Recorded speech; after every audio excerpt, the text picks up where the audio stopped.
Salut les amis, c'est Adrien Pavio. Je vous embarque à bord de la Caterham 420R numéro 15 pour un tour du circuit Paul Ricard. C'est parti. Alors on attaque ce tour avec le dernier virage parce qu'un bon tour sur le circuit Castellet, ça démarre dès le dernier virage. Il faut bien sortir pour lancer sa voiture sur cette longue ligne droite. Une ligne droite où les repères vont quelque peu changer. La ligne de départ a été reculée en raison de ce nouveau circuit, ce long circuit qui a été réadapté à la Formule 1. On arrive sur la première chicane. Là, c'est vrai que j'ai été un petit peu gêné sur cette voiture qui sort des stands, ce qui me permet pas d'aller rechercher. Pourtant, c'est une chicane où il va falloir sacrifier le premier virage et optimiser la sortie, accélérer très tôt, très fort pour là encore essayer de garder un maximum de vitesse dans cette ligne droite. Deuxième chicane, là c'est pareil, on essaye de rentrer assez fort tout en essayant de garder la corde. Là il faut bien rester à gauche pour vraiment bien se positionner. C'est ce virage à droite qui va être vraiment déterminant pour tout l'enchaînement qui suit. Un enchaînement qui démarre avec ce virage droite. À ce moment-là des essais, la piste est encore un petit peu grasse, on est un petit peu large. Mais là en course il va vraiment bien falloir aller prendre les cordes. On ressort à fond, là, ces petits virages on dirait pas mais c'est vraiment sur la limite.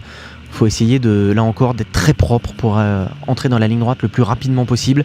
Et là, sur les essais, un des points essentiels, c'est de prendre un point visuel pour freiner, encore une fois, le plus tard possible. On arrive très fort sur cette chicane, il faut taper la pédale de frein pour tout de suite se positionner.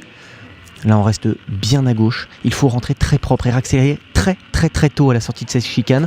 Pourquoi ? Parce que derrière, il y a la suite de cette longue ligne droite. Ça va être un point clé de la course, parce que c'est ici que les plus grandes aspirations vont se jouer durant la course. Des aspirations qui vont d'ailleurs donner de très belles images, puisqu'on arrive dans le virage le plus célèbre de ce circuit, la courbe de cygne. Ça passe pas à fond, malgré ce qu'on pourrait croire avec le bruit. Il faut légèrement lâcher, essayer de soulager un petit peu son accélérateur. Le bosser, certainement le virage le plus technique, mais aussi un des plus beaux.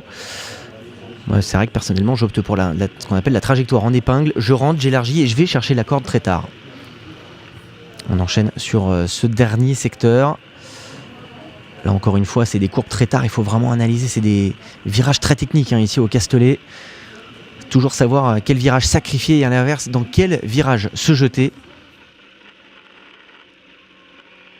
On a vu tout à l'heure qu'il fallait prendre la corde tard. C'est également le cas de l'avant-dernier virage pour bien venir se mettre à gauche et optimiser l'entrée dans la ligne droite des stands. Voilà qui conclut ce tour du grand circuit Paul Ricard, comme on l'appelle, le 5-8.